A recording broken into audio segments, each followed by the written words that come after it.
हमें smart city से ज़्यादा स्मार्ट विलेजेस की ज़रूरत है। इंडिया का 60% ज्योग्राफिकल एरिया रूरल है। हमारी 65% पॉपुलेशन गांव में रहती है। फिर भी हमारी सरकारों का ध्यान टीयर 1 और टीयर 2 सिटीज़ के ऊपर जाता है। सरकार को ऐसा लगता है कि अगर हम स्मार्ट सिटी बनाएंगे तो हमारी हर प्रॉब्लम सॉल्व हो जाएगी, जबकि हमें ध्यान स्मार्ट विलेजेस के ऊपर देना चाहिए। हमारे देश की 30% पॉपुलेशन गरीबी रेखा के नीचे है। हिंदी बोलने वालों के लिए बिलो द पॉवर्टी लाइन। हमारे देश में 100 करोड़ ऐसे लोग हैं जो कि पौष्टिक आहार प्राप्त करने में अक्षम है। फिर से हिंदी बोलने वालों के लिए न्यूट्रिशन रिच फूड अफोर्ड नहीं कर सकते। और गांव की दिक्कत न केवल गांव की दिक्कत है, बल्कि ये शहर की दिक्कत है। और यकीन मानिए कि अगर गांव की दिक्कत सॉल्व हो जाती है तो आपकी कंट्री से मोस्ट ऑफ द जो क्राइम केसेस होते हैं वो अपने आप सॉल्व हो जाएंगे, क्योंकि प्रॉस्पेरिटी जितनी बढ़ेगी सोसाइटी में उतनी ही शांति भी होगी। भारत बदलना है, इसके पहले एपिसोड में आपका स्वागत है। आज इस एपिसोड को स्टार्ट करने से पहले मैं थोड़ी बहुत आपसे बात करना चाहता हूँ, जैसे कि ये एपिसोड स्टार्ट करने के पीछे का मोटिव क्या है। वैसे इसका इंट्रोडक्शन वीडियो मैं बना चुका हूँ, लेकिन फिर भी बताना ज़रूरी है कि यहाँ पर न केवल हम इकोनॉमी की बात करेंगे, न केवल हम सोसाइटिकल प्रॉब्लम्स की बात करेंगे, न केवल हम गवर्नमेंट फेलियर की बात करेंगे, बल्कि मैं आपको वहाँ पर लेके जाऊँगा जहाँ पर कोई आपको AI आर्टिफिशियल इंटेलिजेंस नहीं ले जा सकता। आपने अभी तक ऐसी कोई चीज़ यूट्यूब के ऊपर नहीं देखी होगी, क्योंकि देखो, अगर यहाँ पर केवल बात होती कि मैं आपको फैक्ट और डाटा बता दूँ, ये तो तुम किसी भी चैट GPT पे जा सकते हो, वहाँ पे कुछ भी डालोगे 2 मिनट में सारा डेटा तुम्हें मिल जाएगा, कोई बड़ी बात नहीं है। लेकिन मैं आपसे रियल इंटेलिजेंस के ऊपर बात करूँगा। हर डॉट कनेक्ट करके मैं आपके ले जाऊँगा कि किस तरीके से ये जो इकोनॉमिक डिस्पैरिटी है, किस तरीके से अर्बन रूरल डिवाइड है। ये पहला एपिसोड है गाँव की हकीकत, उसकी भी हम बात करेंगे अभी। लेकिन मैं आपको ये बताना चाहता हूँ कि आपकी जितनी भी सोसाइटियल लेवल पर, मोरलिटी के लेवल पर या फिर एथिक्स के लेवल पर करप्शन, ये जितनी प्रॉब्लम है, ये सारी आपस में इंटरलिंक्ड हैं और इन्हें हम कैसे ठीक कर सकते हैं। तो चलिए पहले स्टार्टिंग करते हैं डाटा और फिगर से। देखो, जब भी हम गांव की बात करते हैं, क्योंकि इंडिया 60% गाँव है, जो जोग्राफिकल एरिया है, 65% हमारी पॉपुलेशन वो भी गाँव में रहती है। लेकिन फिर भी सरकारों का ध्यान सिटीज़ के ऊपर जाता है।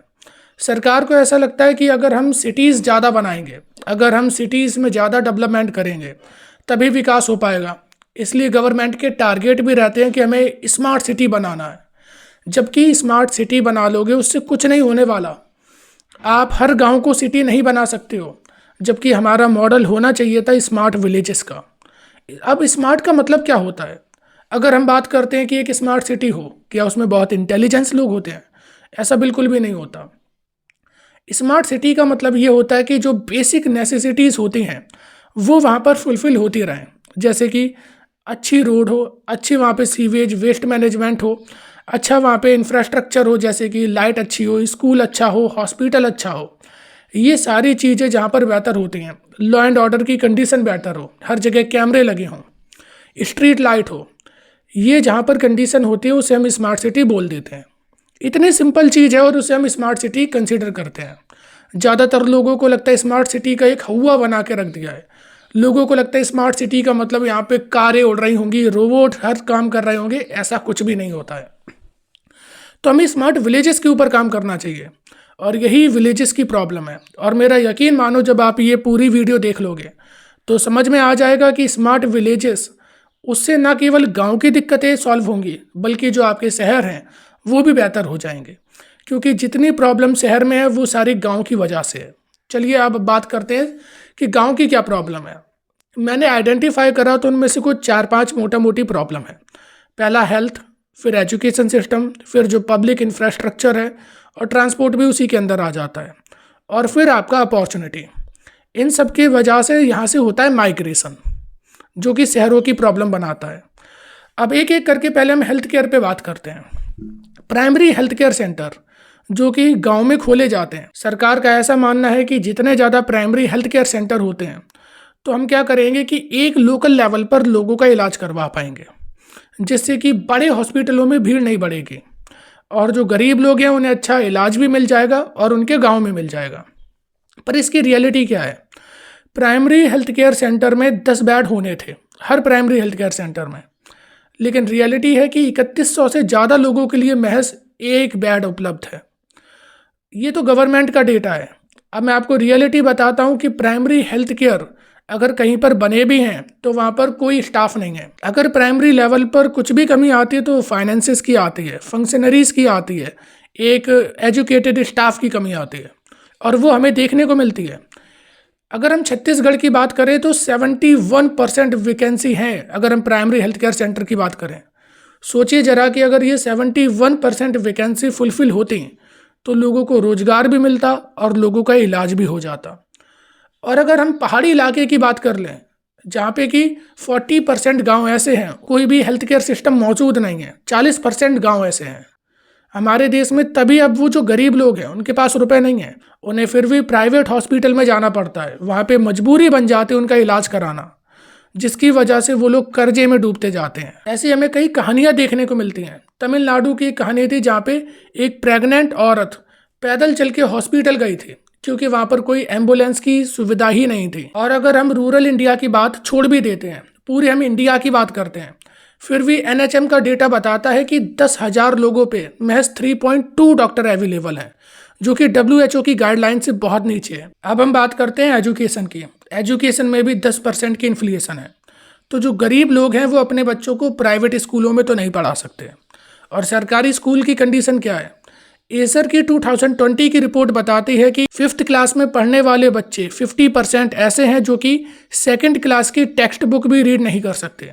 इंग्लिश में तो छोड़ ही दो, अपनी भाषा में भी रीड नहीं कर सकते। ये रियलिटी है, और बड़े होकर यही बच्चे नौकरी भी मांगेंगे। और अब मैं आपको थोड़ा ड्रॉप आउट रेशियो के बारे में बता देता हूँ। मैं ड्रॉप आउट रेशियो स्टूडेंट की बात नहीं कर रहा, मैं गवर्नमेंट की बात कर रहा हूँ। हायर सेकेंडरी और सेकेंडरी 2 लेवल होते हैं, प्राइमरी, हायर प्राइमरी, फिर सेकेंडरी, फिर हायर सेकेंडरी। सेकेंडरी का मतलब होता है 9th और 10th क्लास, हायर सेकेंडरी का मतलब होता है 11th और 12th क्लास। सेकेंडरी जो हमारे देश में स्कूल हैं जो कि 9th और 10th क्लास तक के हैं, ऐसे हैं 22,700 गवर्नमेंट स्कूल। लेकिन अगर हम हायर सेकेंडरी की बात करें तो वो है 12,300। तो यहाँ पर बच्चों की बात तो छोड़ ही दो, सीधा गवर्नमेंट की स्कूल में 10,000 से ज़्यादा ड्रॉप है। अब यहाँ पे बच्चों की बात तो रहने दो, जो गवर्नमेंट के स्कूल हैं उनमें 10,000 से ज़्यादा का ड्रॉप आउट है। अब ये जो बच्चे सेकेंडरी पास करेंगे, 10th पास करके अगर उन्हें 11th और 12th करनी होगी तो वो कहाँ जाएंगे? उन्हें प्राइवेट स्कूलों में जाना पड़ेगा। और अगर ये आपको लग रहा हो कि कोई बहुत बड़ी बात है तो रुको ज़रा अभी बताता हूँ। 14% ऐसे स्कूल हैं जहाँ पे केवल एक टीचर ऑपरेट करता है, वही टीचर मैनेजमेंट भी करता है, वही टीचर प्राइमरी लेवल पर बच्चों को पढ़ाता भी है। सोचिए जरा क्या हालत है। फिर हम बात करते हैं क्वालिटेटिव एजुकेशन की। और अगर ये लग रहा हो कि ये बहुत बड़ा नंबर है तो अभी और सुनो। 2008 और 9 का डाटा है, अभी का हमारे पास अवेलेबल नहीं है, लेकिन अभी भी कोई कंडीशन ज़्यादा अच्छी हुई नहीं है। 4% से ज़्यादा ऐसे स्कूल हैं जहाँ पर एक भी क्लासरूम नहीं है, और 8% से ज़्यादा ऐसे गवर्नमेंट स्कूल हैं जहाँ पे महज एक क्लासरूम है। अब कहोगे कि बिना क्लासरूम के स्कूल कैसा होता है? और अगर हम बिहार और झारखंड की भी बात करें तो वहाँ ये नंबर 20% से ज़्यादा है। अब कहोगे कि जय, बिना क्लासरूम के स्कूल कैसे हो सकता है? क्यों नहीं हो सकता? क्या पेड़ के नीचे बैठकर पढ़ाई नहीं हो सकती? हमारे गुरुकुलों में ऐसी ही पढ़ाई होती थी। अगर हमें दोबारा से विश्व गुरु बनना है तो हमें पेड़ के नीचे ही बैठ के पढ़ना चाहिए, 2000 साल पुरानी वैदिक परंपरा के अनुसार। क्या भगवान बुद्ध को पेड़ के नीचे बैठकर उन्हें ज्ञान नहीं मिला था? हम तो चाहते हैं कि हमारा हर एक बच्चा बुद्ध बने, इस वजह से हम उन्हें पेड़ के नीचे बैठा के पढ़ा रहे हैं। अब हमारे देश में कई गवर्नमेंट के ऐसे स्कूल हैं जिनमें बेसिक फैसिलिटी नहीं है, जिनकी वजह से गर्ल्स के ड्रॉप आउट ज़्यादा होते हैं। 10 सालों में पहली बार देखने को मिल रहा है कि गर्ल्स के ड्रॉप आउट रेशियो बढ़ते जा रहे हैं। बॉयज़ तक के 13% तक ड्रॉप आउट रेशियो इंक्रीज हो रहा है। जबकि अभी तक क्या था कि एजुकेशन के प्रति ज़्यादा लोग सजग हो रहे थे, अपने बच्चों को पढ़ा रहे थे, लेकिन अब उसका उल्टा हमें नज़र आता है। अच्छा, मैं अपनी बात करता हूँ।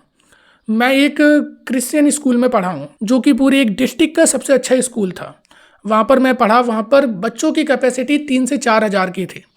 एक क्लास के हमारे D सेक्शन तक होते थे और एक क्लास में अप्रॉक्स 50 से 60 बच्चे होते थे। अब इतनी ज़्यादा कैपेसिटी अगर इन प्राइवेट स्कूलों में है, और ऐसे पूरे अगर डिस्ट्रिक्ट की बात करूँ तो वहाँ पर 4-5 ऐसे बड़े स्कूल थे, वहाँ पर हर स्कूल में 4-5 हज़ार के करीब बच्चे। अब इतने बच्चे अगर प्राइवेट स्कूलों में हैं, अगर प्राइवेट स्कूल ना हो तो क्या गवर्नमेंट स्कूल की इतनी कैपेसिटी है कि वो इतने बच्चों को पढ़ा सकते हैं? अभी हम क्वालिटी की बात भी नहीं करते, केवल गवर्नमेंट स्कूल की कैपेसिटी की बात करते हैं। इनकी तो उतनी कैपेसिटी नहीं है। क्वालिटी तो आप छोड़ ही दो। टीचर ऐसे हैं जो केवल महीने में 1 दिन आते हैं, साइन करके चले जाते हैं। स्टेट गवर्नमेंट जो भर्ती कराते हैं टीचर की, रुपए लेके कराते हैं, हर जगह घोटाला होता है। इन टीचरों को गधे हैं, कुछ नहीं आता इन्हें, लेकिन फिर भी ये टीचर बने बैठे हैं। केवल और केवल रजिस्टर पर 1 महीने में साइन करते हैं, और जो रिजल्ट अच्छा आता है ना, रिजल्ट की रियलिटी बता दूं, बच्चों को क्लासरूम में बैठाल की चीटिंग करवाई जाती है। पेपर से पहले बताया जाता है कि इस टाइप का पेपर आएगा, ये पढ़ लेना। कई ऐसी बुकलेट आती हैं जो कि कुछ हर चैप्टर के कुछ क्वेश्चन होते हैं, उन्हें सॉल्व करवा दिया, बस हो जाएगा पास। इस तरीके से पढ़ाई होती है, और बड़े होकर फिर यही नौकरी मांगते हैं।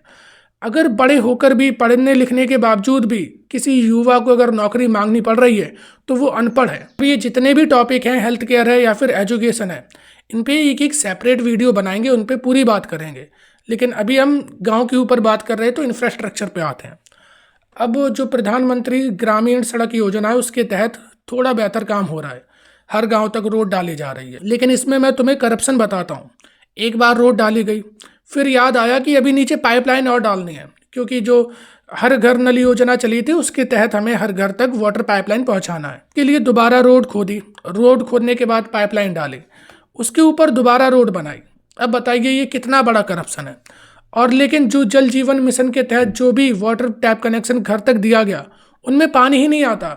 गवर्नमेंट कहती है कि अप्रॉक्स 75% वाटर टैप कनेक्शन हमने रूरल इंडिया में प्रोवाइड कराए, लेकिन उनकी रियलिटी क्या है? आपने केवल एक नल लगा दिया है, उस नल के अंदर पानी नहीं है, तो उसका क्या मतलब है? केवल कुछ ठेकेदारों की जेब में रुपए जा रहा है, गरीब आदमी को पानी की बूंद तक नसीब नहीं हो रही है। और ये कोई केवल सोसाइटियल इशू बन के नहीं रह जाता है, इसे इन्वायरमेंट से भी आप कनेक्ट कर सकते हो। जब हम इन्वायरमेंट की बात करते हैं कि अब जब वाटर टैप कनेक्शन नहीं है, तो लोग अपने हैंडपंप, निजी हैंडपंप मोटर डालेंगे, उसमें बोरवेल कराएंगे, जिसकी वजह से इकोलॉजिकल डैमेज कितना ज़्यादा होता है। खैर चलिए, अब हम वेस्ट मैनेजमेंट पे बात करते हैं।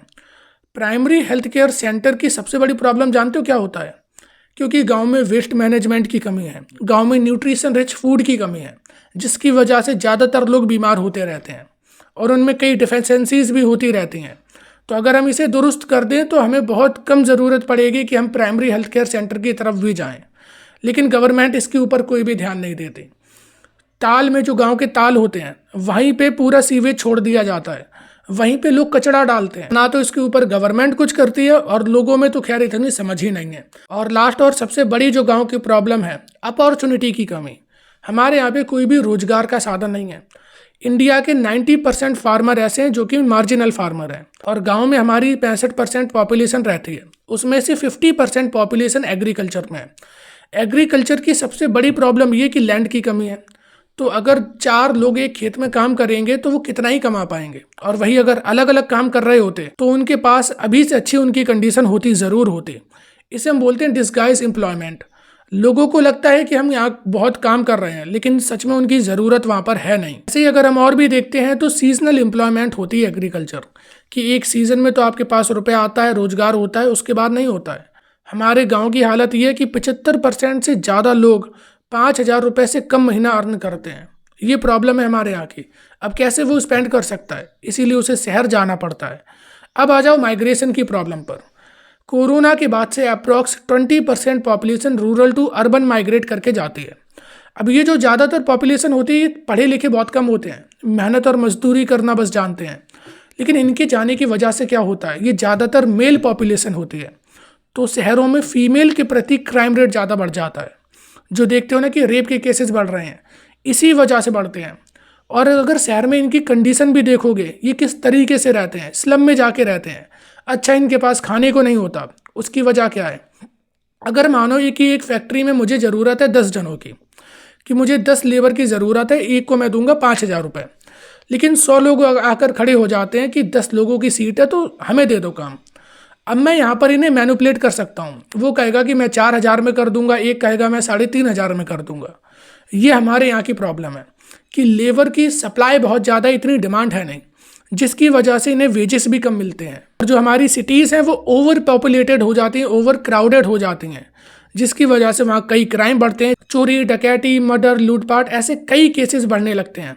ये हमारी प्रॉब्लम है। अगर हम गांव को ठीक कर देते, माइग्रेशन नहीं होगा, जिसकी वजह से लोग अपने यहाँ पे रहेंगे।